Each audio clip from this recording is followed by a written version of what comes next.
think it's working. Is it working? It's working. Oh, it looks like it's working. I think we're online. Oh shit, we online, and we're on repeat. What's up, man? Hey, how are you, man? How are you, dude? I'm good. This is kind of weird because I'm not looking at you this time. We have a different setup today, y'all. I guess we gotta pay attention more to our. Also, we have a fucking metronome going here. Oh yeah, shit.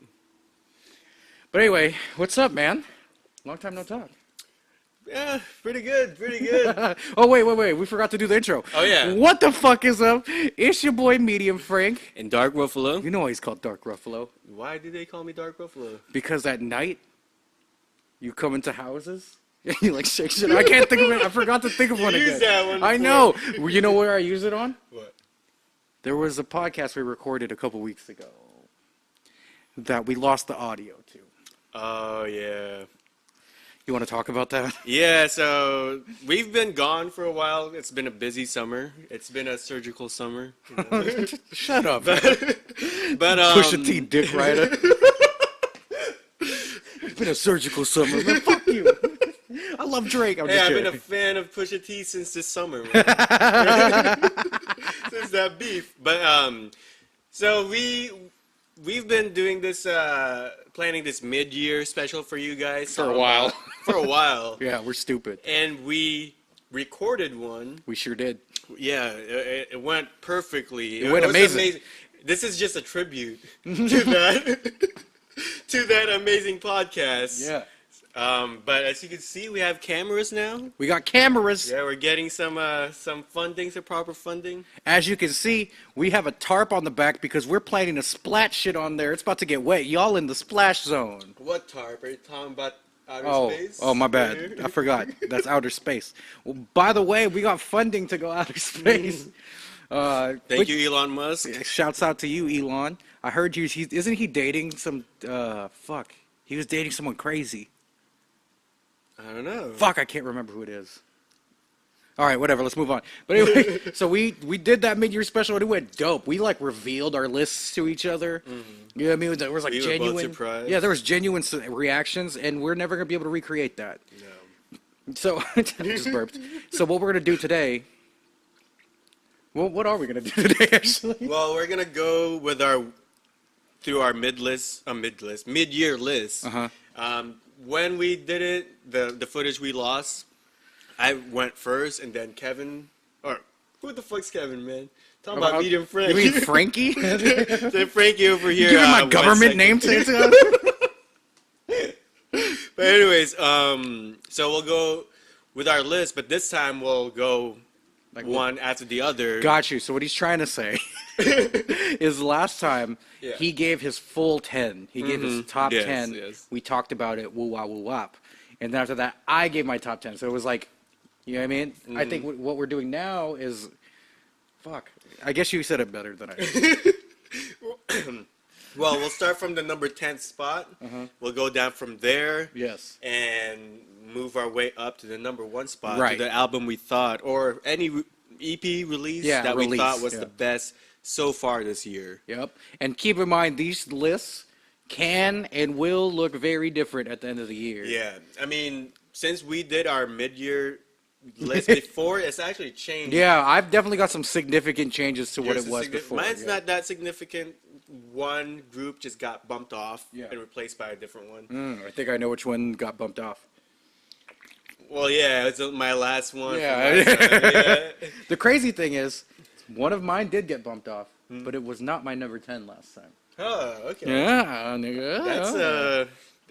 That's why it's significant. It's significant. I mean, like, and that's not just the biggest significant. Anyway, we'll get into it. But before we before we start with our list, we'll just kind of see how we're doing. Like, I want to know how you're doing. Yeah, dude, I'm okay. Yeah, we haven't seen each other in a while since the last time we saw each other. We saw Belle and Sebastian at the Fox Theater. Sebastian, amazing. I teared up. They played Sleep the Clock. I was just telling this motherfucker. Yeah. I try not to listen to Sleep the Clock around anymore because it brings me back to this time that was like very traumatic for me. And that song helped me through it and all that shit. But the feelings that shit stirs up now, you know what I mean? Like, fucks with me. And I was like, I'd never listen to that song anymore as much as I love it.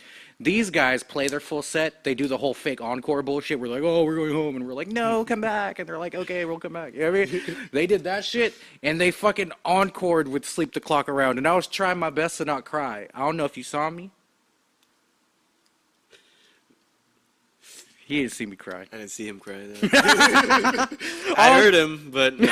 Also, this motherfucker got so high that he missed his fucking part stop. Oh my god, yeah. So like, man, that was a trip. Cause, that means two things. So yeah, so I fell off and started smoking weed again. Trying to quit again, but someday. Really? You planning on quitting again? Well, I just need to get my album done.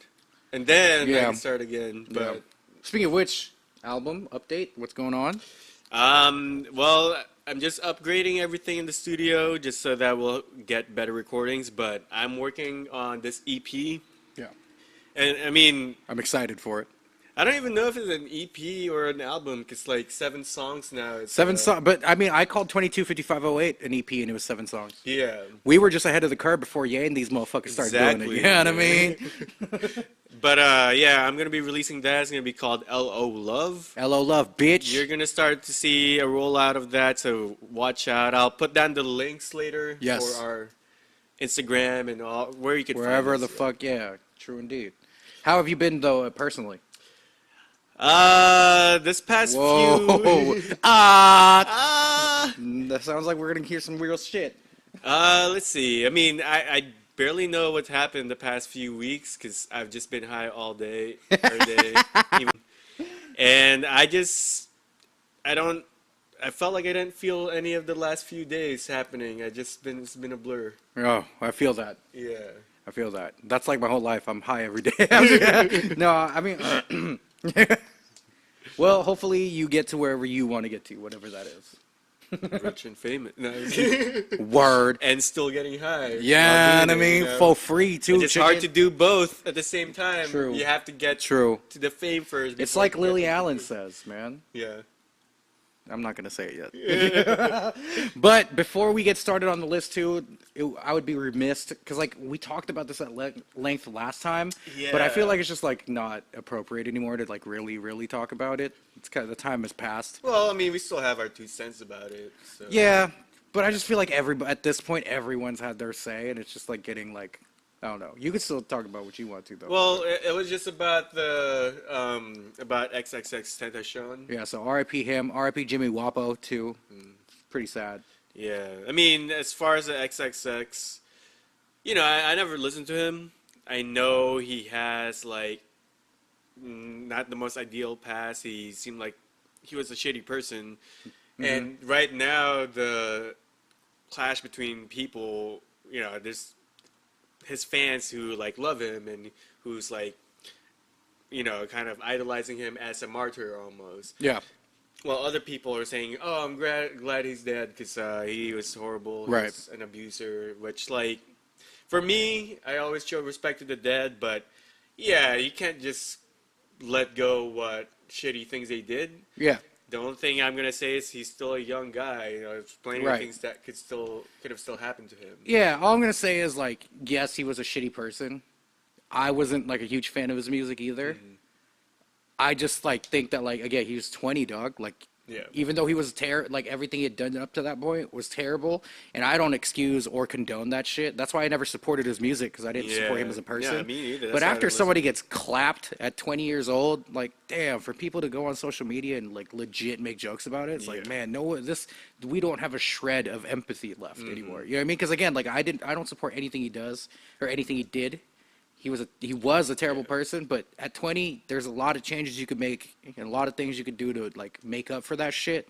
And again, like I mean, we all have our demons, you know what I mean? So it's like it's just shitty that he never got the chance to like live it out. But I will say that if you put that kind of energy out there and you move the way he moved, he was gonna get clapped eventually. Yeah, like Tekashi 6ix9's next, bro. Like unless he like chills out with all that fucking tough guy shit, he's gonna get the streets brought to him. A lot of these kids ain't from the street, man. They just act like it, and when street shit happens, they don't know how to move. Like if you're really from the street, the whole quote unquote like, oh, I'm walking outside by myself. It's like, no, if you're really from the street, you know that not to be in certain places on your own vulnerable. Like that doesn't make you tough. That makes you an idiot. You know what I mean? Like if you're really from the streets. But I don't know.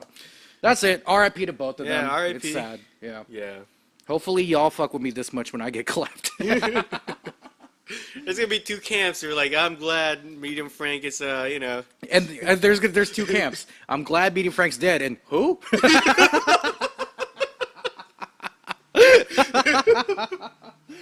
Oh shit.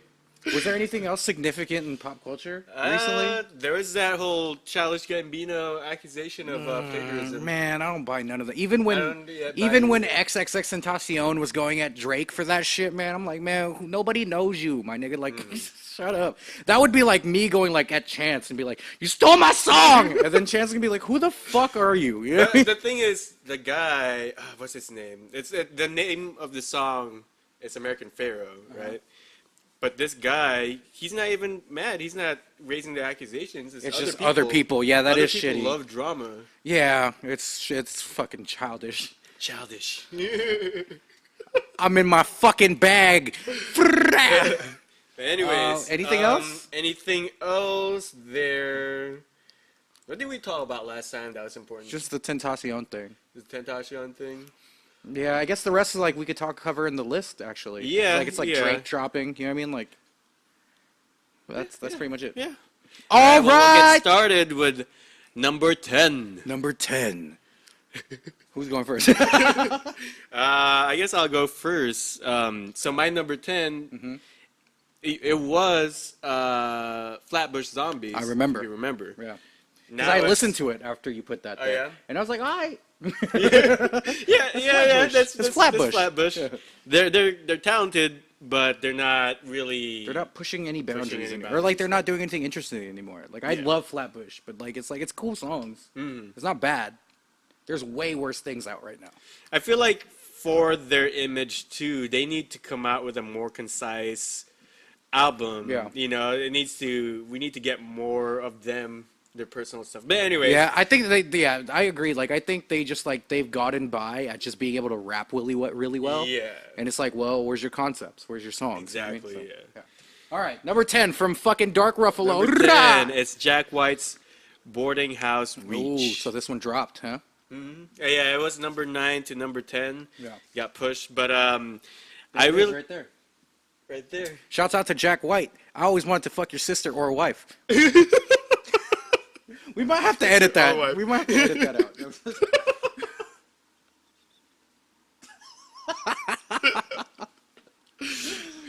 But anyways, I really enjoyed this album because of how different it is from Jack White. I mean, it's still Jack White. You're still getting like the same kind of things, but you could tell he wanted to do something different with this one because there's some really funky bass lines, some sporadic drum machine samples right here. You got some backing vocals that feel uneven and a little lo-fi, and just like the production of it just seems like there's all these electronic things and then really raw audio.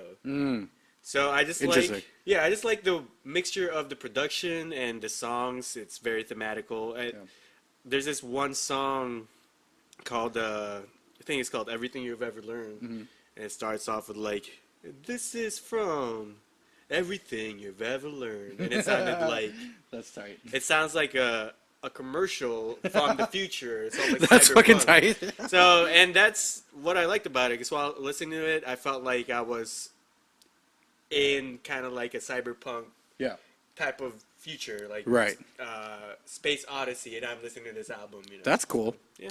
Awesome. Well, I remember you played one song when we were shooting the Two of Us video, and I was like, oh, what is this? That's tight. You know what I mean? But I haven't listened to it yet. But I will. I am playing because like because like I took the list that you had last time, and whenever I was like bored or doing something, I would like throw one on, and that one was like literally next on my list, and then a bunch of stuff dropped, and then I just haven't gotten to it. But I'm gonna listen to it this year. I will. So, my number 10, and this is only number 10 because it just came out. So, like, from the time we recorded the last podcast to now, it came out in that window. Okay. So I haven't really had the time to really, like, listen to it, but I've been listening to it a lot the past, like, week or so. God, it's good. Like this will probably shoot up as the year goes by. But it's High as Hope by Florence and the Machine. Oh, okay. I haven't heard from her in a while. Dude, I mean, like her last album was like 2015, I believe. But what was that album called? called? Dog Days Are Over. No, that was Lungs. That was in 2009. And that's like one of my favorite albums. That's like in my top 50 favorite albums of all time. In 2015, she dropped How Big, How Blue, How Beautiful. And like she's always been kind of like going away from the pop sound, and she's always wanted to do more like folk piano type shit. Yeah. And that album, the one that came out 2 years ago, what was it called? How Big, How Blue? That one wasn't doing it for me. It was too boring, right? Yeah. But if Lungs is your golden standard for, we're gonna have to figure out. I gotta put the mic here next time or something because I want to look at you and have a real convo. You know what I mean? But if I'm trying to, you have beautiful. Your eyes are so beautiful. Are those real? No, but if Lungs is your golden standard for Florence, as it should be, then this lives up to it. I don't think it's better because I still think, you know me, I'm a pop guy, and Lungs had more like catchy pop songs. But this out, but High as Hope really like. It lives up to it. Like the second song on it called Hunger, my God, it's your classic Florence. It sounds like it came out of Lungs. It has some fucking lyrics that cut deep. And there's other great songs on it. I wasn't too big on the first single that came out, Big God. Yeah. Like it's okay, but I was like, wow, this is your lead single. I was like worried that it was going to be too much like the last album. But it's good. And there's the second to, or what was it? The last song, No Choir. Oh my God. That song is the shit. Like, just to get in a nutshell, the concept is like, you know how we always talk about as artists, a lot, like most great art comes from pain, right? Like writing about happiness is boring, right? And she was like, she agreed with that sentiment. She starts out by saying like, I always thought that like, even now as I get older, writing about happiness is boring. Like, why would anyone want to hear about two people just sitting, being content? But then she like flips it and talks about how great simple happiness is. Yeah. It's almost like that Block Party line from fucking Sunday. The you see giant proclamations are all very well, but our love is louder than words. You know what I mean? And then Ion Square, remember that song where he's talking about like, you know what I mean? It's like love is, you don't have to, it doesn't have to be like passionate all the time. You know what I mean? Carry your heart with me. I carry you in my heart. In my heart. But yeah, so that's my number 10, and like it's probably gonna be higher by the end of the year. Okay, should check that out because I didn't even know that came out this year. Yeah, it just came out. I think like June 23rd or something like that. Oh shit! Yeah, it was like literally recent. So and it's really good. You'll like it. All right, I know you'll like it. I'll check it out. Yeah. All right, we had number 9. Number 9. So, what is that? That's from what? You could get with this. You could get. Oh yeah. Is you hip hop? You know what we should use? Have you ever seen that weird animals in what is it? Animal Planet? What? You want me to do something about that? Yeah. Should we like? No, that's cool. Keep going. All right. But anyways, number 10. I'm going with Arctic Monkeys, Tranquility Base Hotel and Casino. Yes. Did you check it out yet? I have not checked it out yet because I don't like the Arctic Monkeys. So, no, I get it. Yeah. So, like, we were talking about this last time when we first heard of Arctic Monkeys. It was in high school. And my cousin Kimo, your brother, kept listening to them. We kept giving him shit. It's like this what was like what do we call them? Preppy? I guess? No, we call it OC Indie. Oh yeah, OC Indie. It's like, man, why are you listening to this bullshit OC Indie for? You know? Meanwhile, we're huge Death Cab for Cutie fans. Yeah, which is like the definition of OC Indie. But so I like Arctic Monkeys' earlier stuff, you know, my favorite Worst Nightmare and stuff like that, because they're more post-punk, you know. It took me a while to like them, and then when I liked them, I really got into them. When AM came out, I didn't really like that one. Was that where they sounded just like Black Keys? Yes, that's the one where they sound like Black Keys, and I was like, that's kind of stale. Yeah, it sounds like the Black Keys. Yeah. But now they sound like Bad Bad Not Good. No. Oh, really? This album... Wait, really? Yeah, this album reminded me of That's Bad, like a Bad, flip of their whole sound then. Yeah. So this is much more... it gives me that feeling as if I'm in like James Bond type of casino, you know, with those shimmery like keys and stuff like that. Damn, you didn't explain it like this last time. Yeah, well, I wasn't at top condition. You wasn't high. Yeah.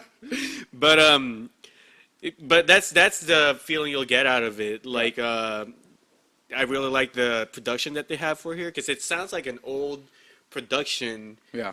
But you know, crystal clear. And the opening track. Forgetting, I'm blanking on the name. But anyways, their lyrics for this one, I could tell it's very. There's a lot of sense of humor. Right. Like the first song is talking about how this girl driving, right, and how like he's appearing as an apparition in the back seat. But he's like, but you're not scared because you love me. And then he was saying like, don't you know that a ghost is like a cheap date or something like that? And what? It's a great album. If you listen to the lyrics, it's just like, wow, this is really funny. Yeah. But still very good. You know, it's not silly. Yeah. Okay, Number that's 9. interesting. Yeah. Number 9. Okay, maybe now that you said that it sounds like bad, not good, I'll listen to it. Yeah. All right, number 9 for me is Pusha T's Daytona. Pusha. So, I can't wait till this video's out. Lord Jesus. God. Oh my God. I'm editing this, so yeah. Oh my God. Oh Lord Jesus. I'm gonna press the button for the air horns. Oh my God. Damn, we can't fake it anymore. Fuck. All right. No, that'll be our joke though. We just press random shit. Surprise! We don't have air horns come in post production, motherfucker. Yeah. But look at this. Holla at me. I'm a goddamn wizard. But no, so like, Jesus. But when fucking Ye announced that he was doing all these albums and he announced all the release dates of all these albums before he did like I guess it was like during the fuck shit, right? I didn't think that Pusha T's was going to be this good because like you see that list. You see Pusha T, then you see Ye, then you see fucking Kids See Ghost, then you see Nas, and then you see Tiana Taylor. I did not think Pusha T's was going to be like this good. And it's so good. And like, yes, he came at Drake. We already talked about this in Infrared, right? But the beats that Kanye made for this is just like so perfectly dark and minimal. And like Pusha's voice sits on it perfectly because Kanye didn't try to get so extravagant with his sounds. He picked dope samples and he did like, it was like a completely different Kanye sound. You know what I mean? Like it felt like Ye, but it was not.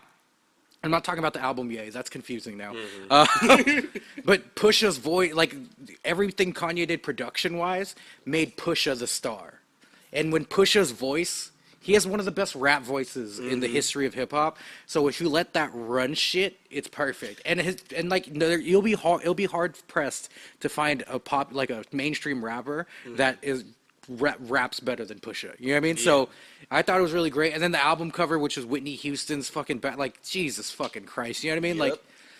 Like all in all, it was I'm also a big proponent of like long albums are fucking stupid and it's very hard for you to pull it off. The documentary One by The Game was probably the last double album that I actually liked. You know what I mean? So like it's difficult to put that many songs out, tell a story and like that doesn't bore anyone. You know what I mean? So 7 songs with Pusha was enough for me.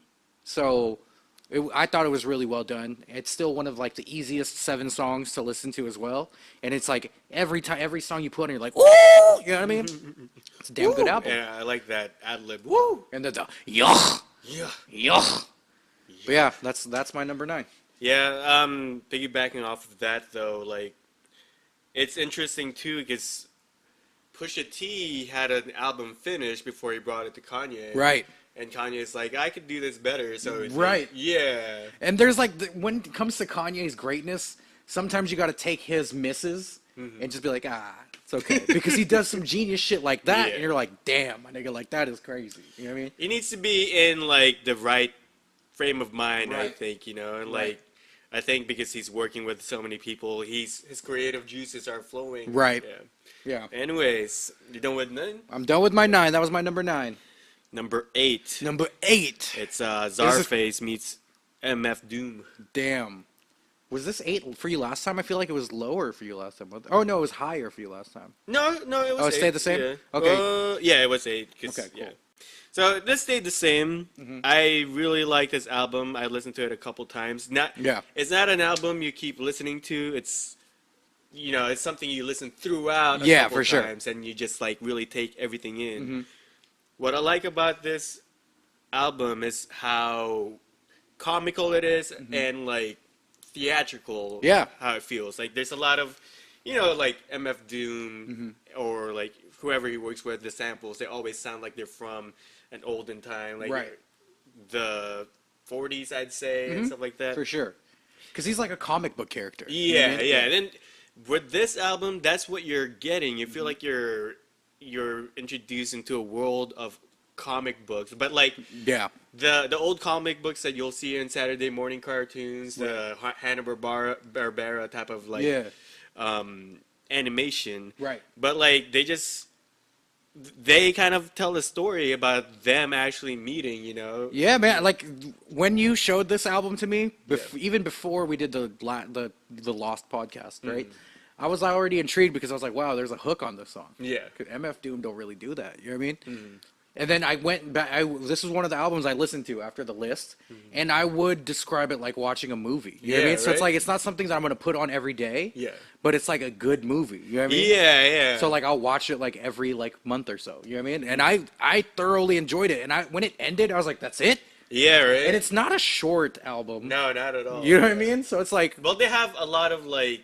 Yeah, like little, right. And, But it was like perfect for laundry day. Like I was folding my clothes. No, I'm deadly serious, bro. I'm like folding my clothes and shit. And I'm like, oh, okay, well done. And Czarface and like they just have like good chemistry too, which is like. They do, but I was thinking, what if we had like a channel? It's like I give this 4 clothes out of 8 clothes out of 5, and it's like the whole 8 loads. 8 loads.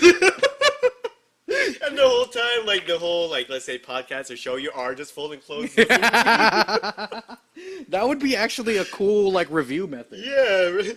All right, let's delete that because somebody might steal our idea. Oh yeah, shit. Thieving ass niggas. Oh yeah, you're number 8. Oh, so number 8 is Kobe before he raped. Damn, I forgot you don't really watch sports like that. But Kobe Bryant, remember his number was 8 at first. Then he raped that girl in Denver. And then, like, he went to court and he was, like, found not guilty. So he didn't rape that girl in Denver.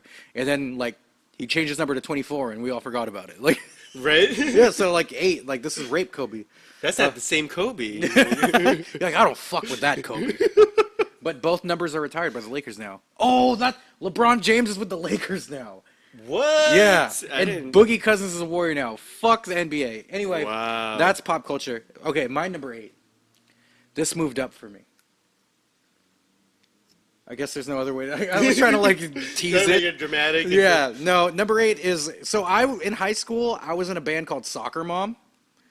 Oh, I should tell this story. Yeah, okay, so in high school I was in a band called Soccer Mom, and like we weren't serious at all. We literally just parodied shit, and that was like our whole swag, right?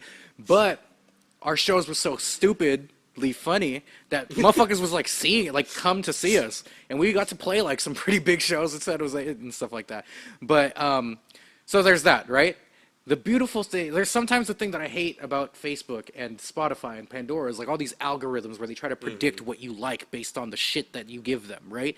But there's times where it works out perfectly. And this list today is going to show when that works perfectly. That also worked perfectly for me last year because I discovered Billie Eilish because of these damn algorithms. I fucking fell asleep with YouTube playing, and the autoplay when it suggested videos was a Billie Eilish song. So since I was in this band called Soccer Mom in high school, I like a page called Soccer Mom on Facebook, right?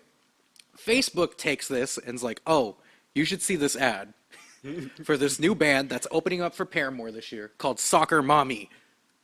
And then the fucking song is good as fuck. The album is fucking good as fuck. So at number 8, I have Clean by Soccer Mommy. And like the way I describe this band is like if Velocity Girl, Pavement, Juliana Hatfield, and early Liz Phair, like the Whip Smart Liz Phair, not necessarily the why can't I breathe whenever I think about you, not that Liz Phair. Still love that Liz Phair, but the like The Exile in Guyville, Liz Phair.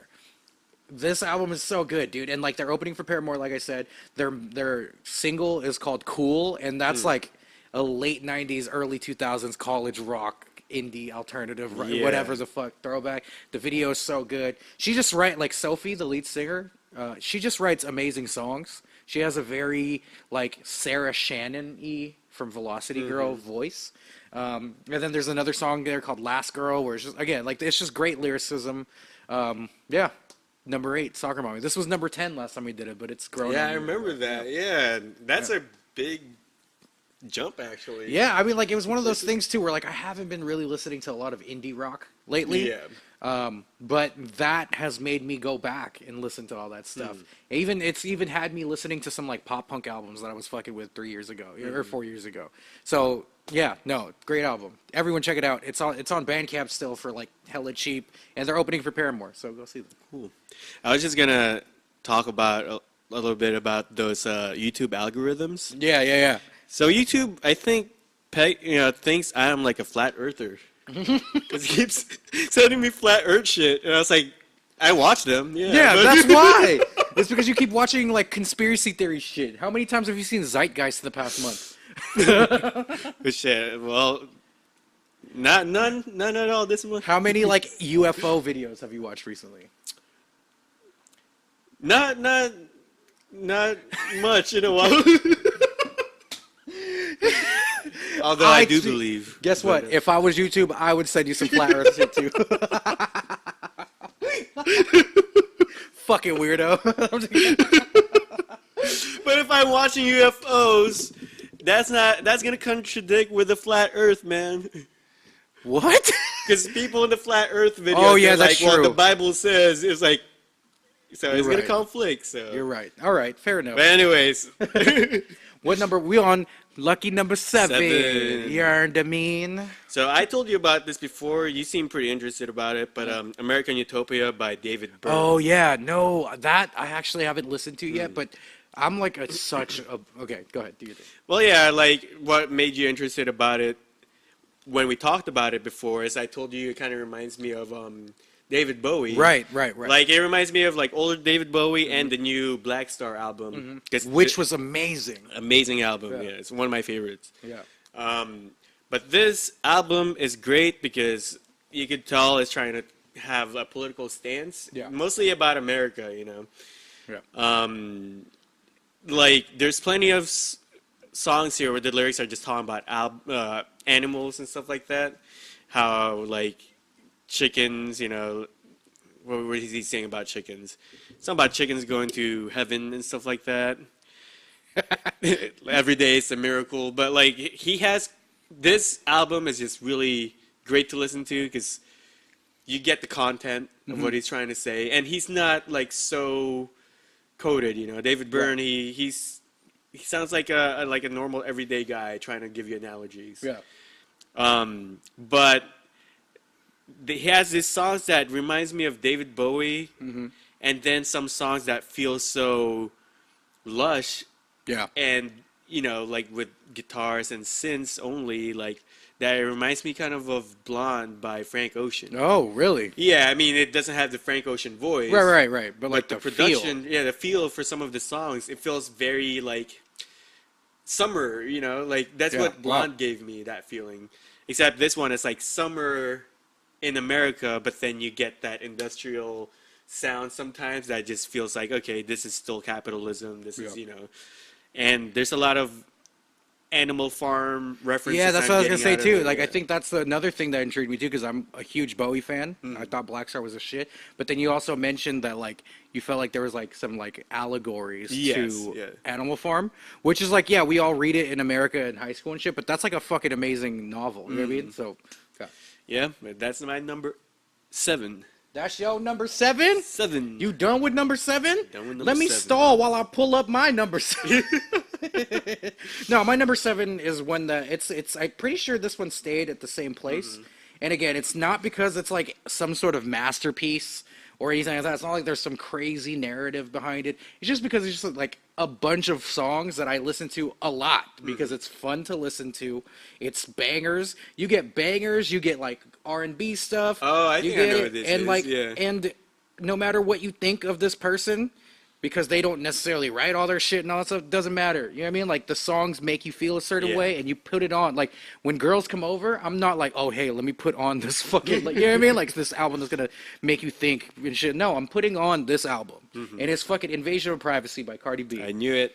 Again, like, whatever you think of her, like, listen to the songs. They're fucking like bangers, bro. Like, Yeah, they're good. They're good. fucking the Drip song with fucking Offset, like, fucking banger, right?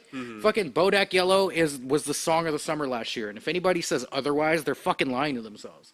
You know what I mean? Like, and it's such a, like, in its own way, such a, like, women empowerment song. Yeah. Because I've never seen, like, when I go to clubs and shit like that, it's always dudes that's like rapping and shit hella hard. When fucking Bodak Yellow comes on, like females are going in and they feel like they really are bosses and shit. And it's 2018, sis. You are a boss. You know what I mean? And then Best Life with Chance the Rapper. Like, Chance the Rapper makes anything good. Enough said.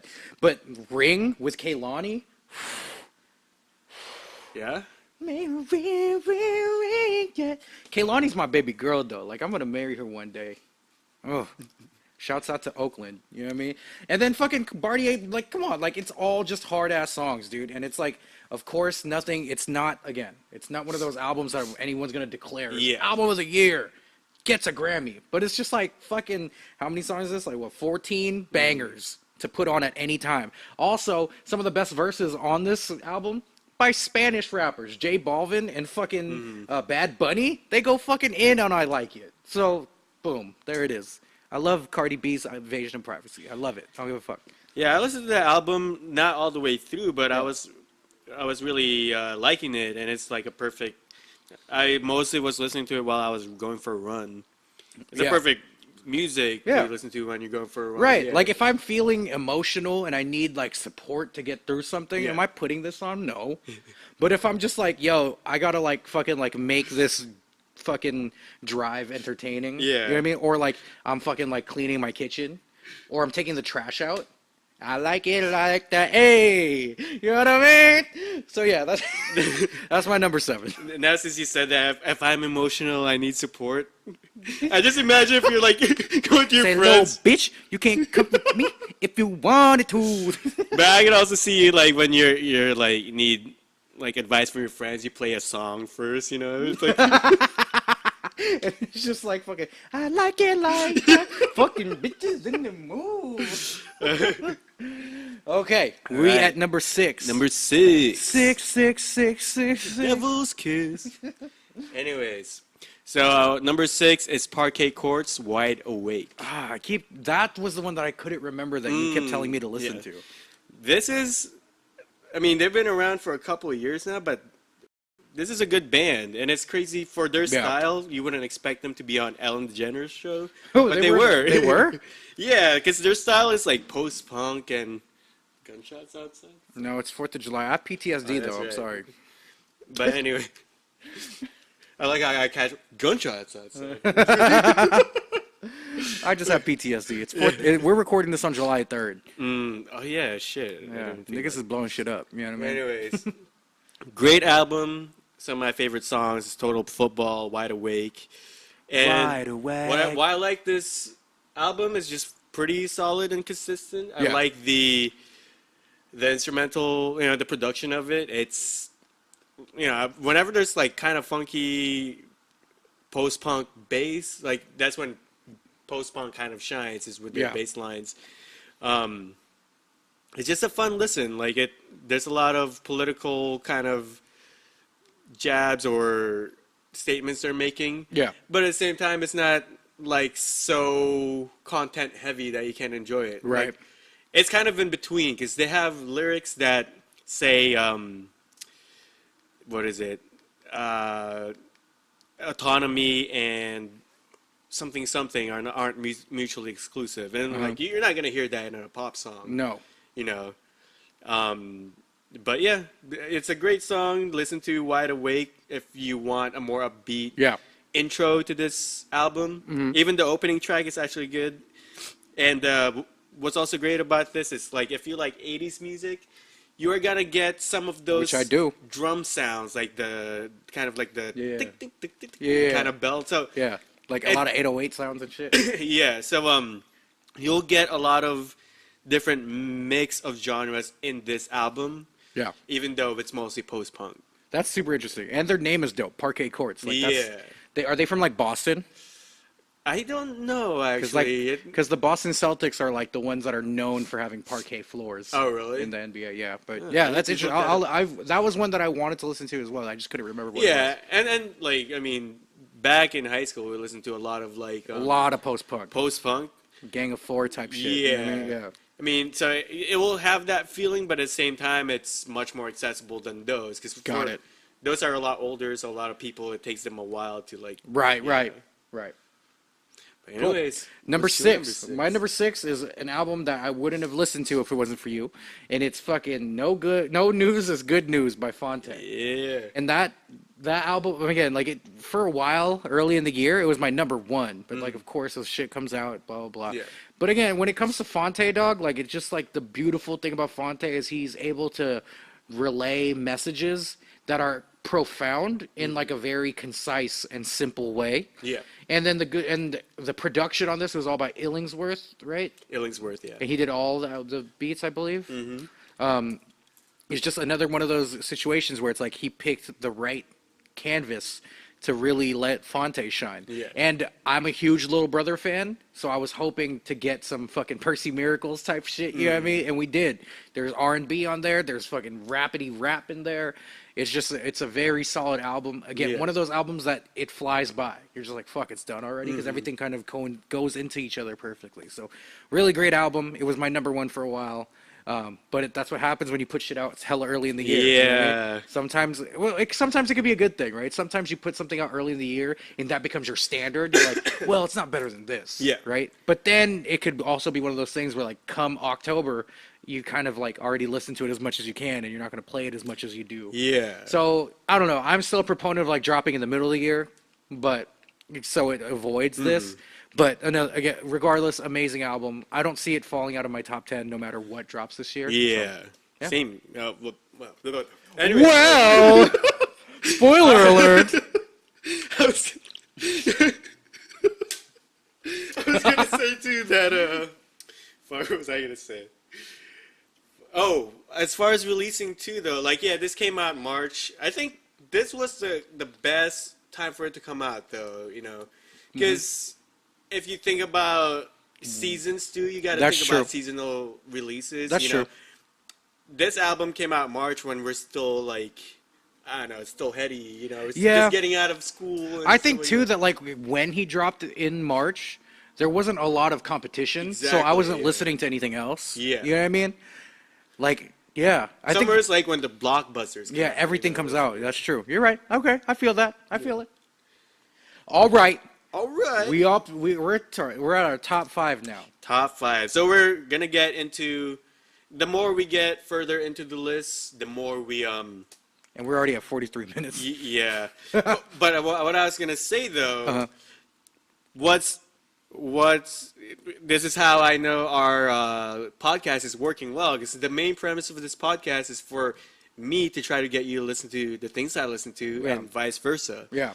The first episode we did, the second episode we did was the No News is Good News. The third episode we did, or that's the 4th episode we did. Was it the 4th? Yeah, because it was Drake, Action Bronson, Jermaine Stewart. You're right, the 4th. But I mean, see, like that made it into your list. Yeah, so. It's true. It is No, it's working for sure. And if any of our stuff made it into your list, let us know. Let us know, bitch. Yeah. Give me credit, motherfucker. Anyway, so number 5 is Veteran by JPEG Mafia. Have you listened to this yet? I listened to 2 songs. I forgot which 2 though, but it was on Bandcamp. Oh, okay. Yeah. So keep going. This album reminds me. It's he's a SoundCloud rapper. Right. Yeah. And a lot of SoundCloud rappers. How would you describe their genre? It's fucking like mumble rap. Mumble rap, yeah. A lot of bedroom type of productions, kind of dreamy. A lot of A's. Yeah. Hey. So So horribly mixed. Yeah. Everything is fucking distorted. So with JPEG Mafia, like with this veteran album, it you get that it's like a combination between SoundCloud rap and Death Grips. Yeah. So there's a lot of like that hard hitting. Definitely production. Death Gripsy. I remember it being Death Gripsy. It's Death Gripsy, but it's like, more accessible. More accessible because he's more of a rapper, right? Yeah. Than like a metal MC Ride. MC Ride is like a fucking slam poetry guy who does PCP. He's just like a homeless guy on PCP. Oh man.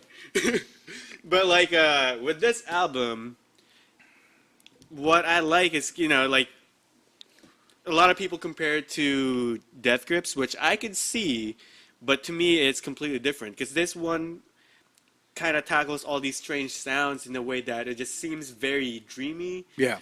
Like I feel like I'm on acid when I'm listening to this song because like the way they transition the sounds that they put, because like when people make music, they put notes, they put chords, music stuff. Right. This sounds like there's sounds which is not out of the ordinary when it comes to rap. Like it sounds like he's hitting a bong or something. But the way it's just layered, reverb, like all the production on it just makes it seem like it's going on around you in your head, especially when you have your headphones on. And not that I would know, but when on acid, like it just feels like the sounds are all around you, and it's like if you listen to the whole album, you just feel like you're being pushed into this flow. This motherfucker really broke Edge, man. I broke Edge, man. Really broke Edge. Like it's because of JPEG Mafia, man. No. Wow, that's a resounding endorsement. But it's a great album, man. Like I like his personality, especially it's coming through this album where he just doesn't give a fuck. He has a song called I Can't Wait for Morrissey to Die or something. Oh my god, wait, really? Yeah. On this album? On this album. You should listen to it. Like, a lot of it is like a joke and stuff like that, but at the same time, he's just so, he's just so like out there and he doesn't give a fuck. So you guys should check him out. Well, shit, I don't think my number 5 is going to top that, but my number 5 is Tracy Ann and Danny's self-titled album, debut album, Tracy Ann and Danny. And this was number 4 for me last time, but it's dropped one. Mainly just because like it's not as catchy as any Camera Obscura album. Yeah. It's definitely more of like a country folk feel, like early Camera Obscura B-sides. You know what I mean? Yeah. But it's still very, very good. And, like, there's still elements of Camera Obscura in there. But I think Danny brings this, like, whole, like, Motown vibe. Because, like, there's a lot of songs on here, too, that remind me of, like, Phil Spector era Ronettes. Okay. Like, there's this song, It's Only Love If It Hurts. And that music video is, like, this haunted house. It's like... remember when we did RTY? Yeah. It's like that with like money behind it. You know what I mean? Like ours cost like $11 to make. They probably spent like $5,000 on it, and it looks really good. You should. I think you'd really like the music video, and I think you'd love the song too because it's like super like 60s. Like yeah. It's only love unless it. Yeah, I need to give this album a listen because I've listened to a couple songs and it's good. Yeah. And it reminds me of Camera Obscura, but there's slower stuff, Yeah, like exactly. Razzle Dazzle Rose, right. Mile. Yeah, or like fucking, remember Sun on His Back, shit like that. So, and it's really good, and like one of the things that really affected me too is that like, of course, this is Tracy Ann's first like musical endeavor after Carrie Lander passed away from cancer, right? And like she had this interview where she talked about like the Camera Obscura people, like they're all still friends, they all talk every day, but they just can't make music together anymore. You know what I mean? So it's like it's fucking heartbreaking. And she has a song on there called Alabama, where she like it's about Carrie Lander, and it's fucking hard to listen to. It's just like there's like a line where it's just like I couldn't hope for a better soul. When I'm an old lady, I'll still be missing. Oh my God, it's rough. But it's an amazing album. Even Danny sings some songs. Like there's one of my favorite songs on the album is called Cellophane Girl, and he sings it, and that actually sounds like Camera Obscura more than any song on there. Okay. But yeah, it's a great album. Definitely give it a listen. It's not as good as anything Camera Obscura has done. Like it's not even remotely close to my modeling career, which is I think their magnum opus. Yeah. Right. Let's Get Out of This Country is probably second, but My Modeling Career is like their best album to me. You know, it's nowhere near that, but it's still very, very good. It's probably like on the same level as like Underachievers, maybe. But yeah, very good. Definitely listen to it. I'm definitely gonna listen to that because I've been a long time Camera Obscura fan. I love Tracy Ann, and yeah, I'll check that out. Yeah, she's awesome, and so is Danny. R.I.P. Carrie Lander. Long live. Number 4. Number 4. So for my number 4, it's something you've already mentioned. Uh-oh. It's Daytona by Pusha T. Yuck. I'm trying to. This did go down, I think. This used to be number 3. Yeah. But now it's 4. But I love this album. The first time it came out, I was really crazy. I thought this was going to be my number 1. Yeah. But other things came out, which. We'll get well, to. actually, no. The one after this was always ahead of it. But I like this album a lot because of Kanye's production. It just took it to a whole new level. I love Pusha T's rapping in here. He sounds super confident. Like, super. You're listening to this album and you feel like, wow, they knew this is a great album. Yeah, no. Yeah. And like again, like Pusha T, not like he's just on some grown man shit. You know what Yeah. I mean? Like, I mean, it's still about drugs, you know. Yeah. But you are getting almost like that legitimate, like, street. That legitimate street. You've been clipping the past fucking 4 minutes. It's all right. Well, I'll edit the It audio. sound like MC Ride the whole time. It goes. But what was I saying? Oh yeah. So like, you know, you can tell he's just from the street. Like it's legitimate. You know, Right. You're not gonna question him, even though Drake questioned his whole authority when it comes Well, to because like him and his brother has also admitted that they are not necessarily the drug dealers they claim to be. Yeah. So, But like this nigga's always trying to come at Drake somehow, bro. Can't we big up Pusha without shitting on other niggas, man? Damn. Well, shit, that's like the biggest talk of this summer. So is that really? So is this album that good? If the only reason why it's good is because he shat on Drake? No. Okay, fair. Because I like this album before. Also, I'm just talking shit because fucking Scorpion was treaded ass. So. We'll talk about that later. So. But anyways, it's a great album. One of my favorite songs on there. Of course, you know, if you know, you know. Hell yeah. If you know, you know is such a like classic Pusha song too. You know what I mean? Like yeah, like it has a great intro to the album. You know, it's just like mostly Pusha. Yep.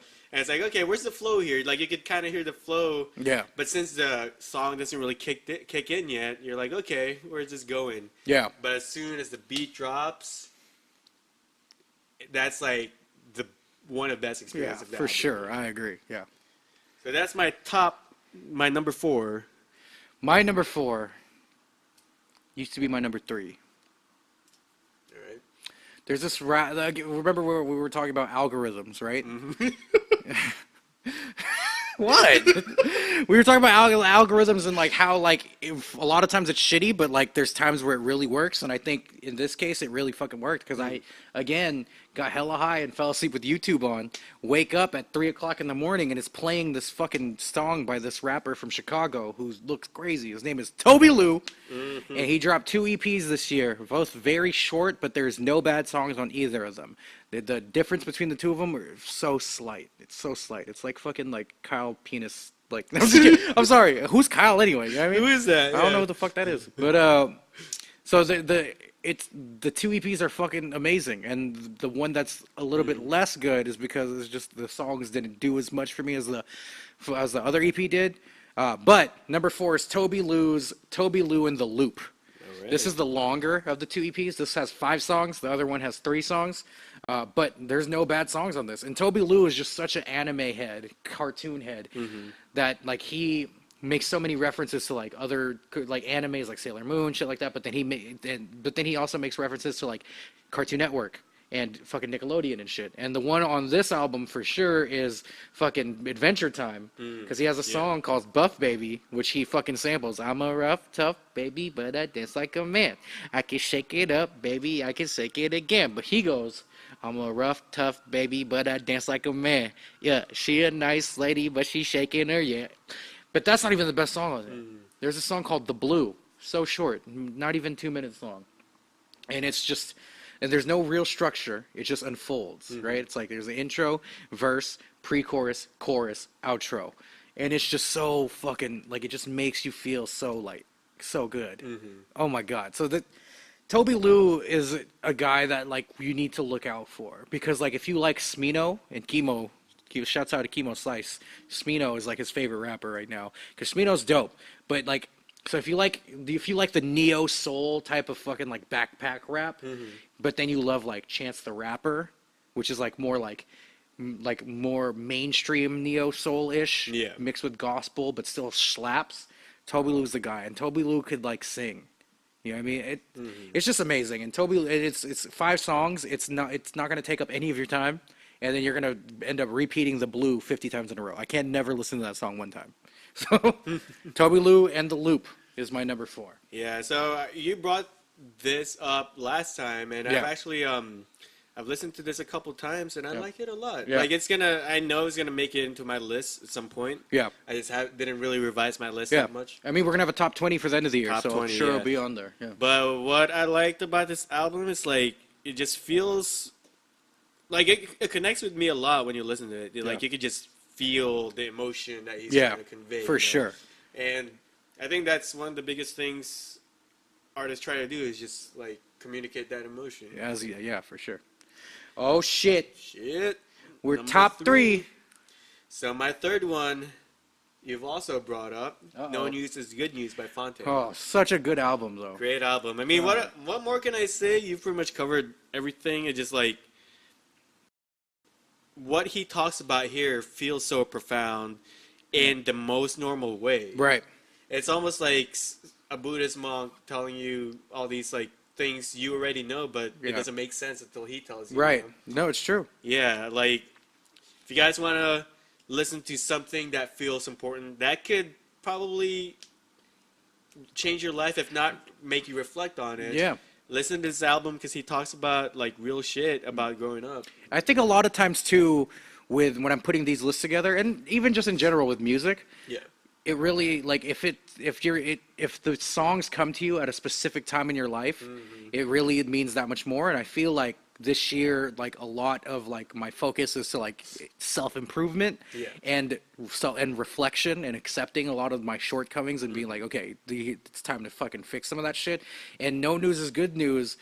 While it's not necessarily like driving change, it's almost like your big brother or your dad, like keeping it a buck with you. You know what I mean? So like it came to me at such a crucial time that I'm always gonna have a deep appreciation for this album, which is why it's like so high on my list too. You know what I mean? And I'm sure it's the same with you. Yeah, and just like of how honest it feels, how like you listen to it and you feel like you're just with the production itself, like you feel so connected to it. Right, like, right. Yeah. It gave me the feels, man. Shouts out to Illingsworth. Amazing production. Yep. So, my number 3. Oh man, this actually might surprise you. So this is kind of neat that we're doing it like this. Because when we last did our what do we call this? Mid-year special? This is my number 1. Oh. Yeah, man. Oh, wow. This was my number 1 back then.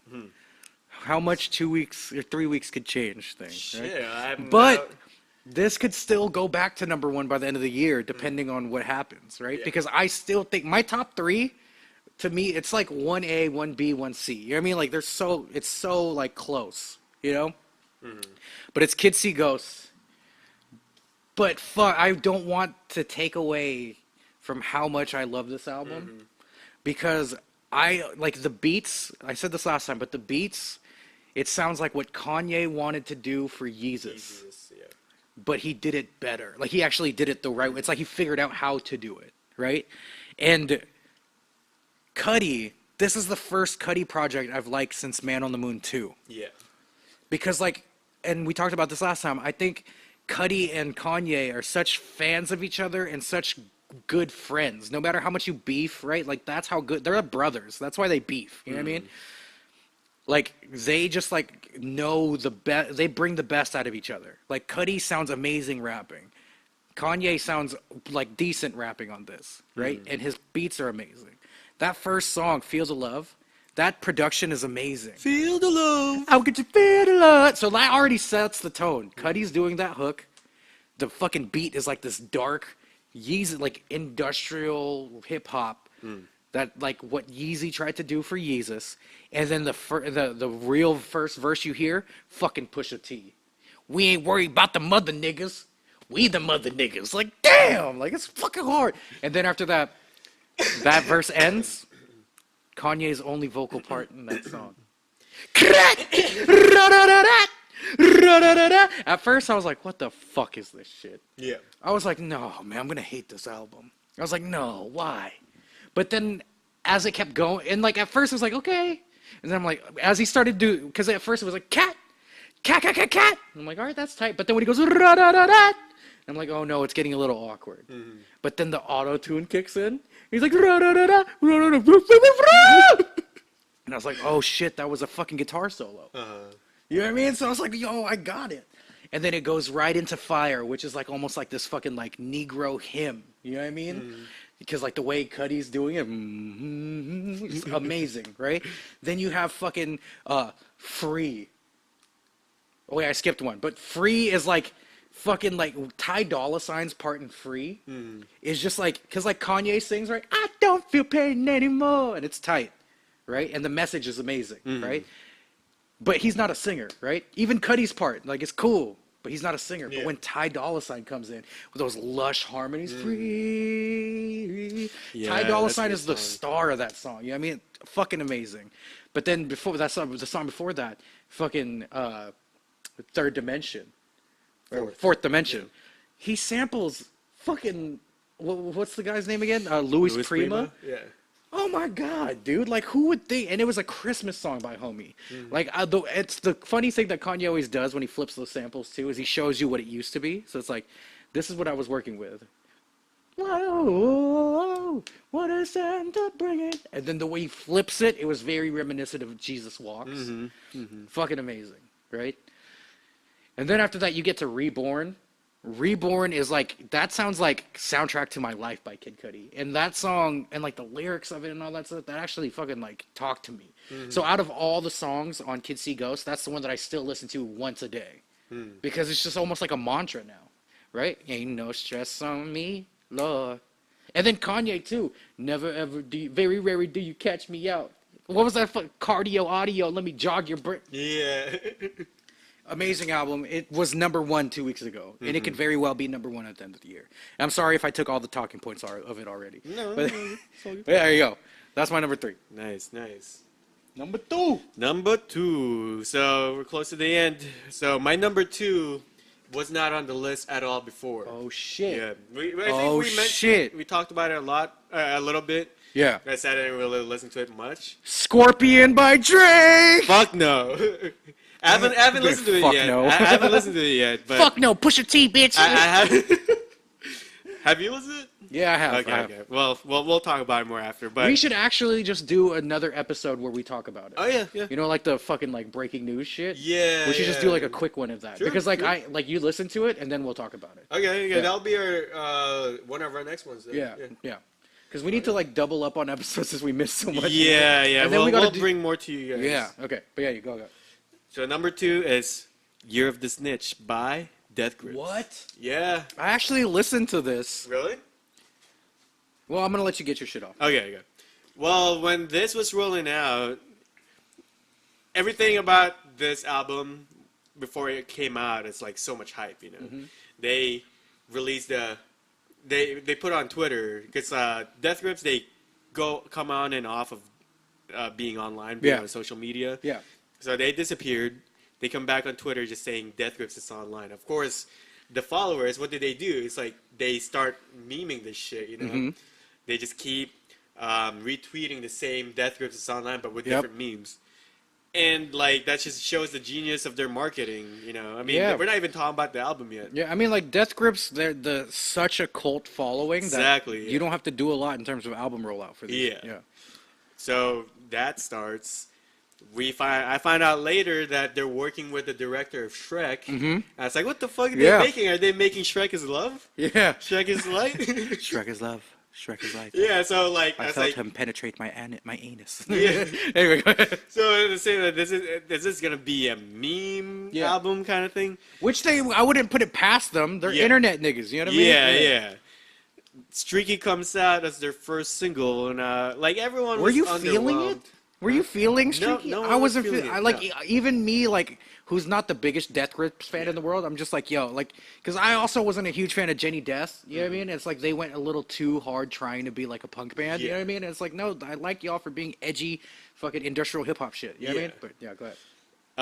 Streaky comes out, it's very underwhelming. When I first heard Streaky, I was like, because like, I like Death Grips, it's still good. Still good. Oh, but it wasn't bad. It was just like, okay. It's just like, like, it didn't... I remember when I first listened to it, I was listening to my friends, and my comment was like, well, you can't really tell if it's a bad song or not, because it's Death Grips. No, that's true, because you do have to listen to the project with them niggas. Yeah. Now, I listened to the album a couple times on YouTube. It wasn't getting to me. When it finally came out on Spotify, I was able to listen to it more. And holy shit. Yeah? I love this album. Is it better than Money Store? I'd say I like it better than Money Store. Better than Ex-Military? I haven't really listened to Ex-Military that much. Wow. The ones I listen to are Money Store. No Love Deep Web. No Love Deep Web. Is that still your standard? What's your standard for Death Grips? It will have to be... Man, it's hard. But it will have to be No Love, Deep Web, and Bottomless Pit. I would say No Love, Deep Web. I kind of like Bottomless Pit. No Love, Deep Web for me. Yeah. Because, like, I mean, and you see, like, Death Grips have their signature sound, but they do vary and change a lot each album. So with this album, first of all, it starts off with Death Grips Online, which is the perfect way to start because you started with your campaign, with your advertising campaign with that, right. So it comes on and it immediately goes, and it just feels like this intro, like it feels like you just turn on your computer, and immediately you're in this high-speed internet highway, you know. Right. Actually, I lied to you. My standard for Death Grips is actually Ex-Military. Ex-Military? Yeah. What songs do they have on that? My two favorites. Fucking Tachyon and Guillotine. Okay. Oh, okay. I love those two songs, yeah. But anyways, with this album, what they did, it's like, it feels like they took all the things they've done before, made it, in a way, a little bit more structured, kind of thinned it out. Yeah. And to me, it felt more like there's a lot more like samples and electronics going on, kind of like Powers That Be. Yeah. Reminds me of Powers That Be, and kind of reminds me of a little bit JPEG Mafia almost, you know? Okay. And then my favorite tracks, Death Grips Online, Flies, and what I love about Death Grips is they're not afraid to be disgusting. Yeah, definitely not. But like, because I've heard thrash bands, those are like gross, like when they get disgusting. They're singing about gutter sluts and stuff like that. With Death Grips, it's more like they're not afraid to be disgusting in a dark way, where you just feel like, oh man, I feel like I'm this like gross, violent person, because that's what like MC Ride brings to the table. Yeah.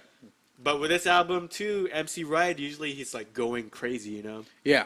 This one, there's a lot more songs where he's just laid back, kind of like almost... But there's also some songs where he's like shrieking in the chorus, you know what I mean?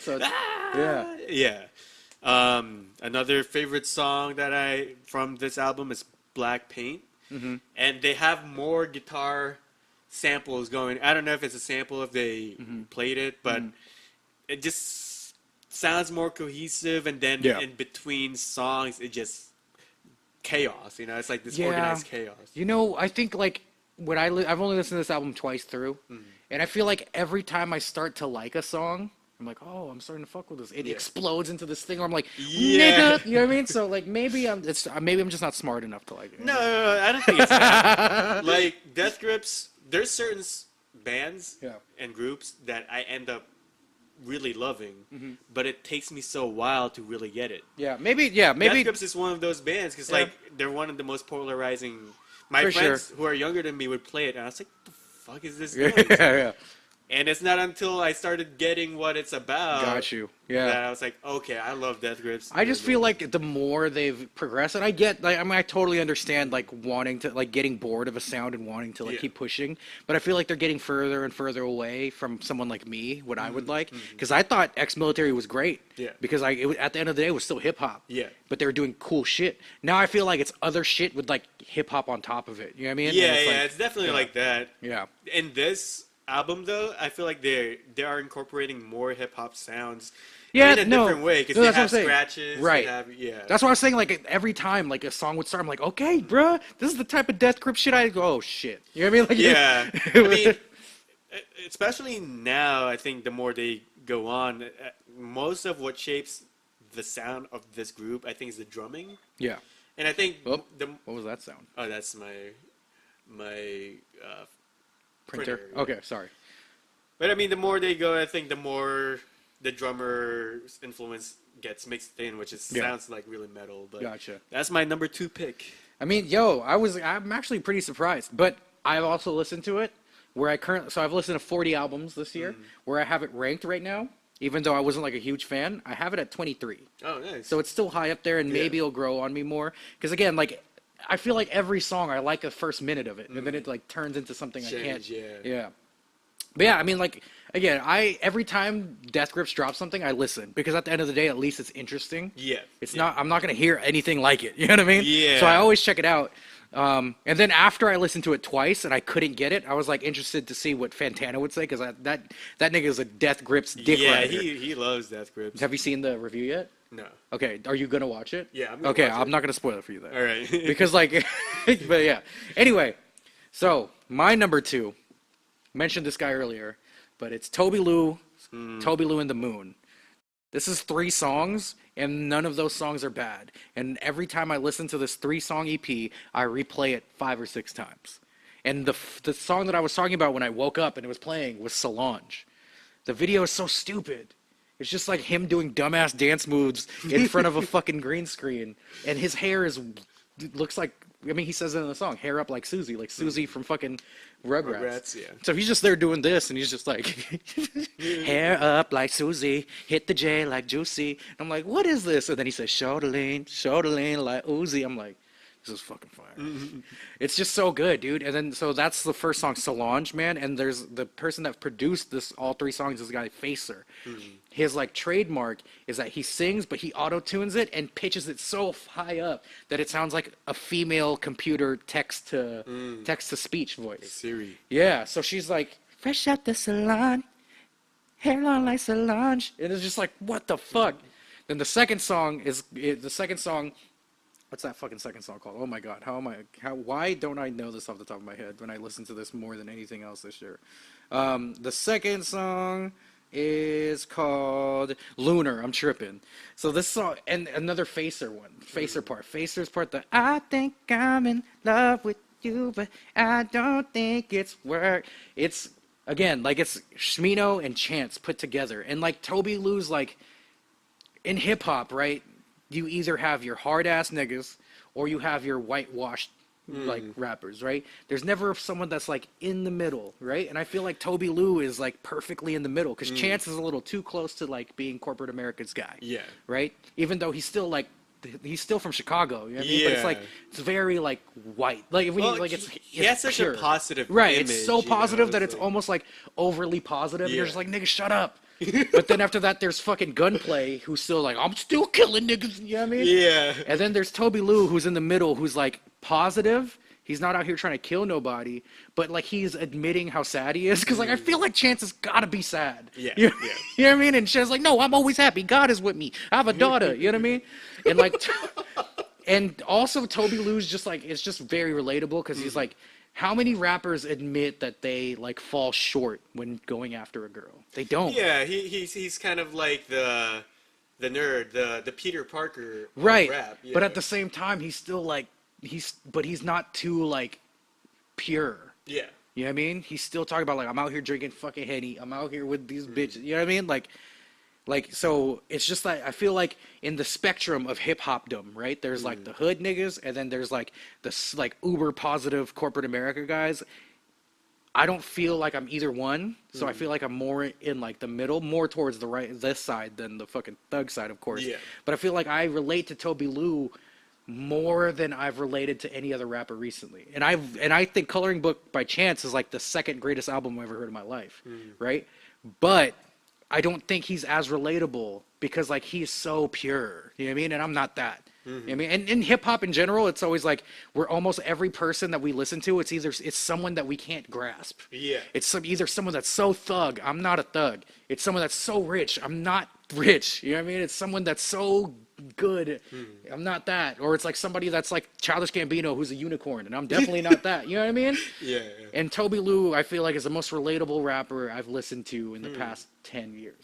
Yeah, no, I get that. And like I said, I checked him out after you talked about him, and I like him a lot. Yeah. And I would say, Let me do it. Yeah.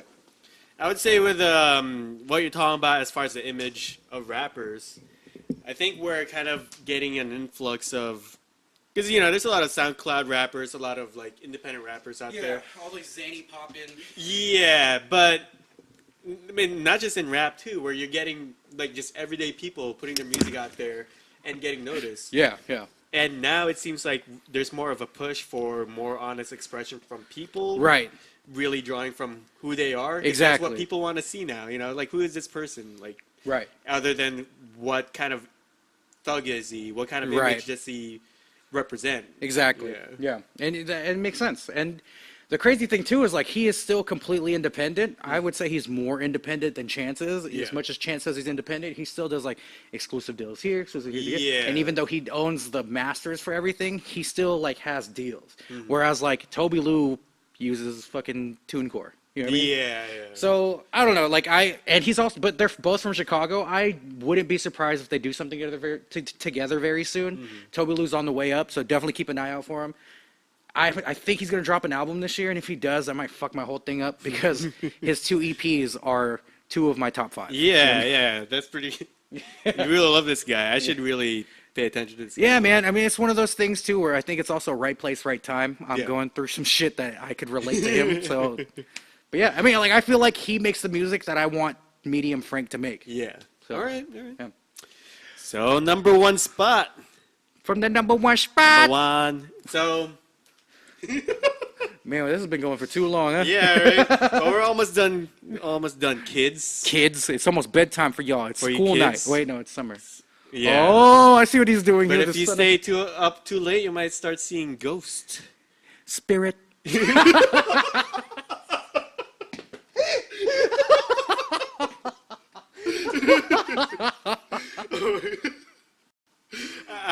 I'm glad that you caught that though. Hell yeah. So my number 1 did not change at all from last. Yeah. But I was considering it because I'm really getting into this Death Grips album. Yeah, clearly. Yeah, but like I reserved it because I was like I still really like Kids See Ghosts, and I'm just getting into sometimes you start listening to something new. Yeah. And you're like, oh, this is the best. Right. You listen to something else, and yeah. Oh, this is the best. Right. Shit. Yeah. But I'm still gonna rank Kids See Ghosts as my number 1 because this came out of nowhere for me. I haven't really been expecting much from Kanye or Cudi. Yeah. Because even if they have great songs here and there, even if they have like okay releases, like for me they're both kind of gone stagnant, or like plateaued in a way for a while. But their collaboration here just perfect. They complete each other, I feel like, Yeah, no, you're right though. Yeah. I mean, I said something similar. And again, this was my number 1 2 weeks ago. Yeah. You know what I mean? Yeah. And it could easily be number 1 again at the end of the year. So I agree with you. And I think, I don't know, for me though, it didn't come so from nowhere in terms of like the Kanye side for me. Because I actually loved The Life of Pablo. Like I think The Life of Pablo was number 2 for my list that year. It was like Coloring Book, then Life of Pablo, I believe.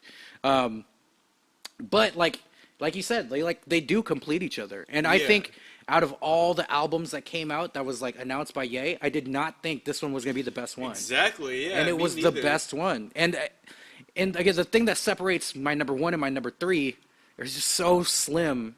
And it's literally just because like what I could relate to the most. Because the song qualities on these 3 projects for me are like the best songwriting you're gonna hear this year, you know. And I think they also used clever features in Kids See Ghosts, like we already talked about fucking Pusha and Ty, but fucking Yasin Bey, fucking Mos Def on Kids See Ghost. Even if he didn't do a lot, his voice going Kids See Ghost sometime, I thought it was incredible. I mean, it's an incredible album. Yeah. I love this album. Like, the thing is too, like you get some rap songs where they're, you know, they have verses and stuff like that explain the whole story. This one feels like you get so much of the themes just from like small verses here and there. Yeah. You know, because that's what it is. It's like them going back and forth. Yeah.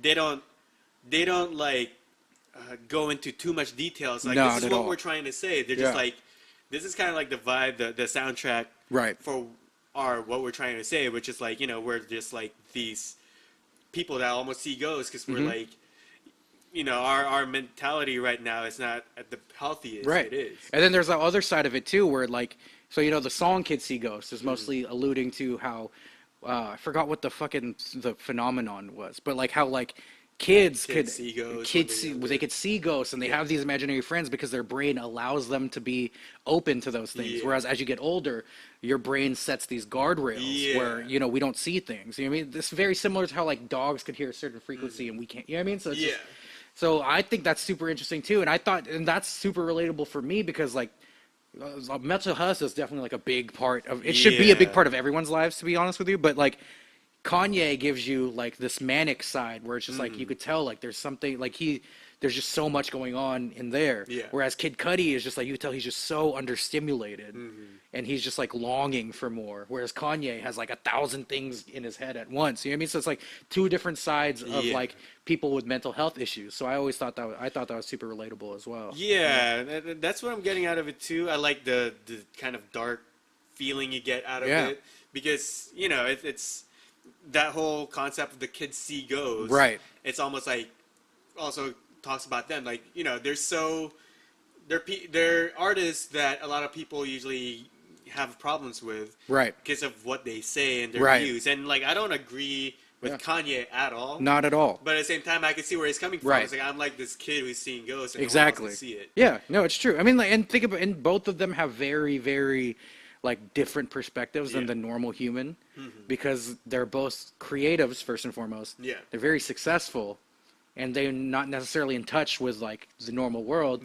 But even though that kind of makes them like blind in certain aspects, that also gives them a very different perspective from what's going on. So I mean, like, it's such a great album. It's valuable for people to listen to it, to hear that perspective, you know. And what we were talking about last time is it was hard because it's Ye projects right now. It's hard to like, hard, bro, because of the shit he says. But like I said, like Kanye was my hero. Like, if I were to say what's my number one artist of all time, it's Kanye. Because I felt like he was my voice. You know what I mean? Like when I was in fucking honors English in 8th grade and I had to fucking like do this recital and recite a poem, I did All Falls Down. You know what I mean? Like Kanye was my fucking hero, and for him to like flip 180, it's almost like disillusionment. It's like when if you find out your dad beat your mom, you know what I mean? It's like, fuck, you know what I mean? Like, god damn, like, for real, I'm not gonna fuck with you anymore. So yeah, and they do have that great dynamic too, because like you're saying, Kanye's like an upper and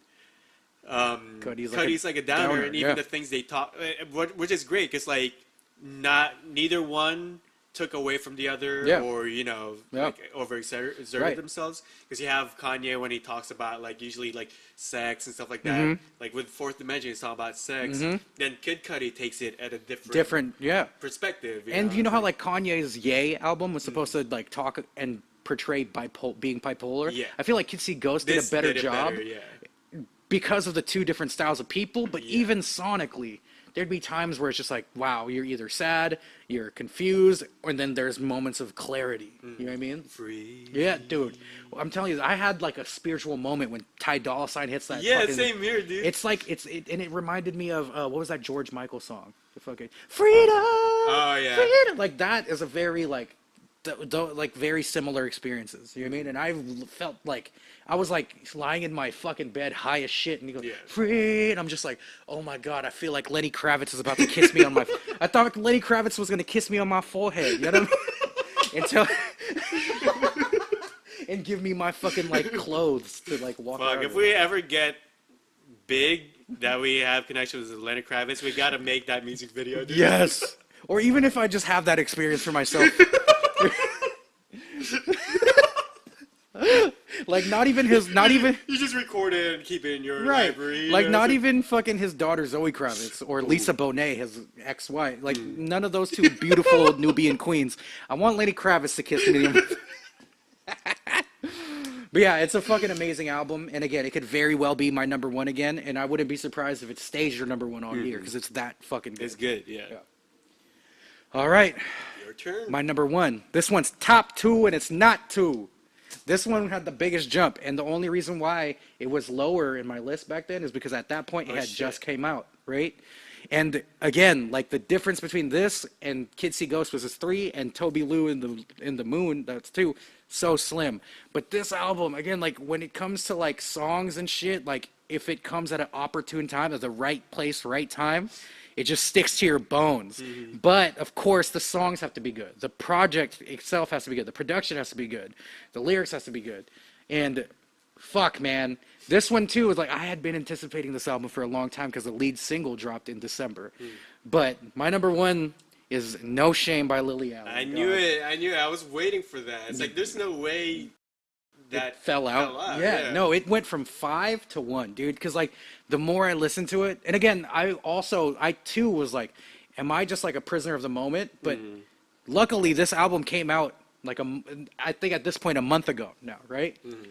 No, like 3 weeks ago, right? And there's like a number of things that had come into play, right? It's like, are the songs good? Yes, right? Does the message speak to me? Fuck yes, especially this year. If this album would have come out 2 years ago, it probably wouldn't affect me as much as it does this year. But then 3, like replayability, right? And these top 3 albums I listen to all the time. But the reason why Kids See Ghosts fell to number 3 is I don't listen to as much songs on that album every day as much as I listen to Toby Lou and the Moon. Those 3 songs, every day I still listen to it. No Shame, out of the 14 songs on here, I listen to 9 of them every day. Every day. And it's just, maybe it's because too, like I'm so, like, my mode the past couple years is more geared towards hip hop. Whereas before it was like pop punk hip hop. So I'm getting more, maybe I'm getting older, right? But I'm getting to more like contemporary pop type shit. And Lily Allen, like, she finds a way to like incorporate all of my favorite parts of pop and hip hop and even like some dance music into it while it still sonically paints the picture that she wants to convey. Because No Shame, like, it's called No Shame because like Lily Allen goes in on herself.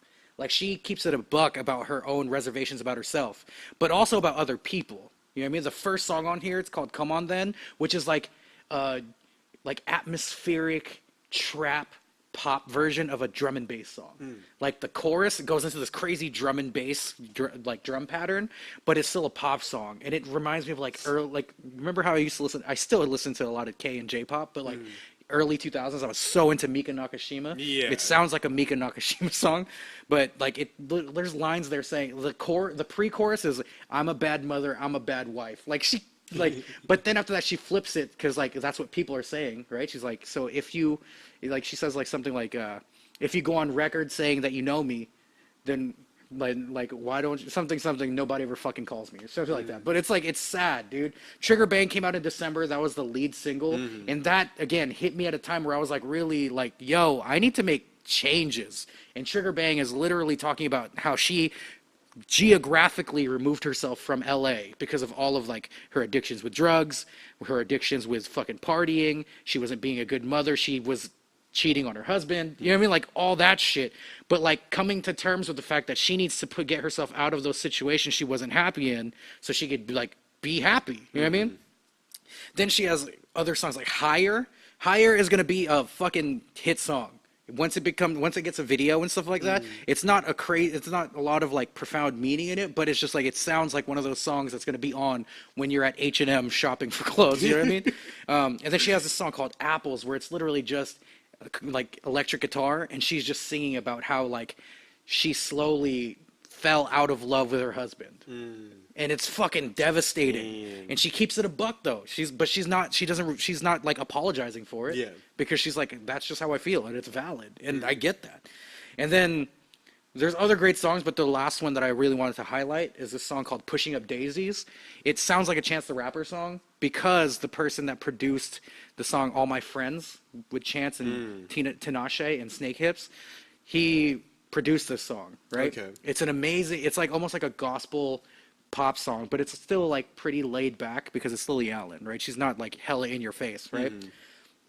And like it's just a song. It's like this beautiful song about falling in love and being in love, but after all the shit she had already been through, so she's just kind of jaded about it, and she's like worried that it's not going to work out. And as much as she's trying to be cute, there's like this undertone of her saying like, this is probably not going to work. So it's just like it's just like a grown up love song where she's like, yo, I'm fucking into this. I want to make like the fucking like the hook is like I was thinking about having your baby, taking your name and all that shit. But she's always saying like, but like the song's called Pushing Up Daisies because she says, when we're 80, I hope you don't hate me. You know what I mean? Like she's like already knowing, she's like been through so many relationships in the past that she knows for the most part, they don't work out. You know what I mean? So like, that's the thing. Then on top of that, right, there's this British grime rapper that follows me on fucking all social media because I just like fuck with his music. And he like long time ago heard one of Action League songs and he fucked with it. So we like chat sometimes here and there. I don't know him hella well, but like we hit each other up on IG. He fucking like listens to my song and like sends me a DM. It's like, yo, dude, this is good. And he's like this famous, it's Meridian Dan. He has that song German Whip that like charted and stuff like that, right? Turns out he's dating Lily Allen. Oh, shit. And Pushing Up Daisies is about him.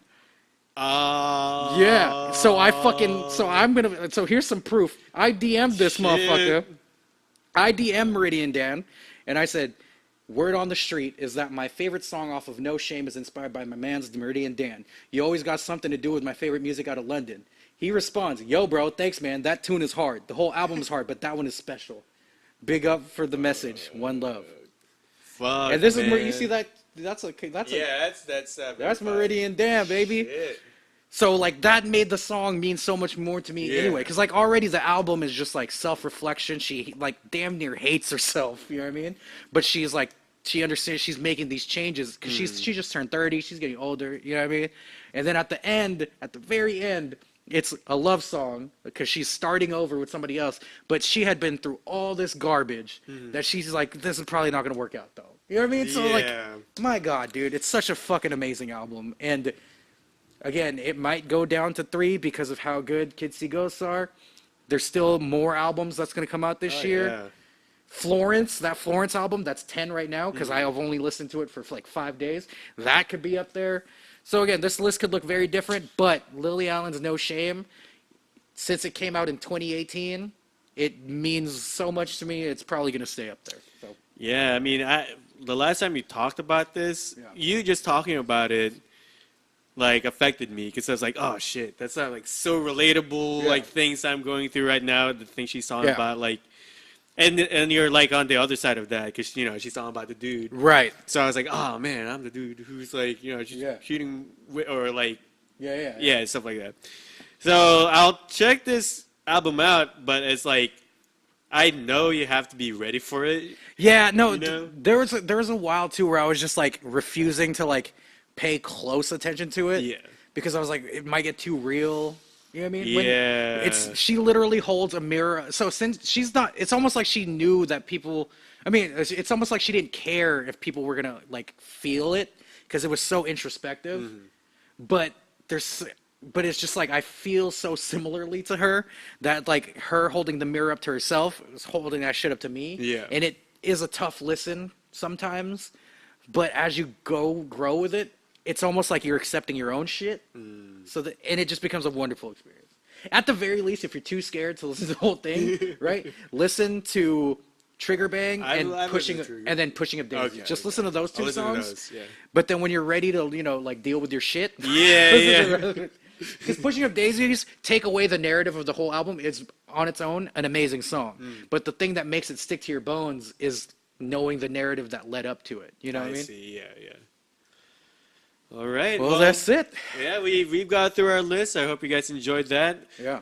Before we go, do you have anything that you are any albums you're looking forward to that will come out or has come out that you just haven't listened to yet? Well, Chance announced that he's working on an album with Kanye, a 7-song project like with Kanye, and he also announced that he has a joint album coming out with fucking Beano. Oh shit! Yeah, that rocked my world. Wow. Yeah, but there's still more things that are coming out. Like Carly Rae Jepsen's coming out this year, that's right. Who knows? You know what I mean? There's still so much more. Like, dog, it's July. There's too much. Last year, a lot of my top 5 came out in quote Q3, Q4. So there's a lot. Yeah, but mainly those 2 Chance projects, Carly Rae, of course. Okay, shit. What about you? Well, I still need to also Holographic Children. I'm waiting for that. I'm waiting for the new Medium Franc. Yeah, it's coming soon. EP. Yeah. One song's already mastered, so. I need to listen to the new Gorillaz album more. So far, I'm pretty underwhelmed. I thought the one that snuck in would be the Gorillaz album. Really? Yeah, but I listened to it, not feeling it. Yeah, it's pretty underwhelming. But again, I'm not a big Gorillaz guy. You know. Yeah. But even for me, I mean, every Gorillaz song that come out, like, usually it takes a while because it's always different. Yeah. But this new one with like Damon Albarn stuff, I think he's just getting old. Yeah. You know? So I could just feel that a lot of the songs coming out doesn't have the same energy. You know, so I think he's just. I was looking forward to it too because I heard like Ace from the Gangrene Gang was gonna be in there. Yeah. I'll check it out. I'll listen to it more because I always want to like their stuff. But I'm not. Like, if I love a band, I'm gonna love it forever. But doesn't mean I'm gonna love their new shit. Releases. I agree. Because there's bands I would still see today, but I'd rather see the things I grew up with. Don Sebastian, actually. Don Sebastian, I hate to say it, but yeah, their new. I mean, like the new EP is better than like the other album that they put out a couple years ago, but it's still just like whatever. Yeah, the thing with these bands though is like we like what we grow up with, and then usually the stuff they release is for like a new generation. Yeah, that's true. That's true. Yeah, and they're still successful. So exactly. But yeah, releases are going to be coming out from us. It was supposed to be July, but because of our busy schedules, we're busy. I'm still trying to make it come out end of July, but it might not. So even if it does in August, whatever. Summer Inside by Medium Frank's coming out soon. But right now, the Two of Us video, directed by this fucking beautiful man right there, is out.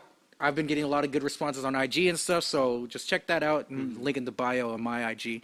But Boldy Kid shit's gonna come out. Fuck, Dark Ruffalo shit's gonna come out soon. Holographic Children. Holographic Children. One of his fucking have pseudonyms. Too many names. Yeah. Pick one, you fucking schizophrenic motherfucker. But no, like his dude. I'm telling you, the songs that I heard are so good. Oh my god! Like you're not ready for this. I can't wait. I can't wait for you guys to hear it because this guy loves it so far. So. I'm like low key like trying. I'm hoping that he never finishes the album so I can just steal the song. You know what I mean? Well, you're gonna be producing most of it, so. Well, he produced most of the last 2 projects. That's true. So well, that's what we do. That's just how we work. That's what we do. Where can they find you on IG, bro? You can find me at the Holographic Children. Or at Bola Kid, which you'll see right here now. Starting right here, yeah. Wow. Holy shit. You can find me at Medium 37 Franc. That's Franc with Franc, like the French money. You know what I mean? You can find me right here. Oh, damn. Right, no, but then you should also follow Zanny DeVito at Zanny_DeVito. You should follow at Stay. Right here. You fat nigga. You should also follow Chemo Slice at StayGold11. You should also follow Camila. She does all the videos. She does the artwork for this shit. She's a G. And then you should also follow the Wave Gang cousin at Jay with the Dreads. Our album is gonna come. I promise. Anyone else we should follow that from the holographic side? No. Fuck them. This is the mid-year special. Yeah, thank you guys for watching. Thank you for watching. It's gonna be on. We have video now. It's gonna be on IGTV. It's gonna be on IGTV, SoundCloud, YouTube. Yeah, YouTube. I'll put it on YouTube. Okay, it's gonna put on YouTube. It's like I'd say YouTube and IG will probably be the be the most. Yeah, IG for me is my strongest platform. So same here, and that's when we're gonna get more responses from people. True. Definitely talk to us. Let us know. Let us know what we should listen to. Yep. If there's something we should listen to that will be, might be added on our list. top 2018. Oh yeah, that's right. Yeah. And what I'm also gonna do is I'm gonna make a playlist on Spotify. Spotify, check that shit out. You guys could check out for our top mid-year, 10s. Yep. yeah, for our top 10s. So it will just be a playlist. You can listen to the whole thing. Hell yeah. See which ones work for you or not, and then you guys could also collaborate with us. Yeah, add some of your shit on there. We'll tell you if it's Trinidad. It probably is. Y'all trash. Yeah, I'll put the links here too. All right. All the links are in the description part, I guess. Yes, right here. Word. Now we gotta pretend as if like. Boom, boom, boom. Yeah. The next episodes you could expect though, we're gonna do like a quick, just like update on like, cause like we definitely have to talk about like the Drake drop. We definitely have to talk about like the Carters. Yes. We have to talk about that. So we'll do like just like maybe like a 40-minute video, just like updating on that thing. Yeah. But then after that, we have like one of our classic on repeat episodes coming up next. What are we listening to? Well, we're gonna be listening to "Feels Like Heaven" by Ariel Pink. And then the song that we're gonna listen to next for me is "Book of Soul" by Absol. So check those out. All right, y'all. We love you guys. Thank you, Starbucks, for fueling us. For this podcast. Thank you, Prozac, for keeping me non-suicidal. Yeah. So if you guys ever watch this video, make sure you give us some money because we are plugging you guys. Yeah, please. Or a year's worth of this. That's true. That's just as good as Prozac. You feel me? All right, y'all. Mid-year list finally done. I love you guys. I love you. Peace. Love you too, man. Damn, that's love right there. Okay. While it's going blackout screen, I'm just kidding.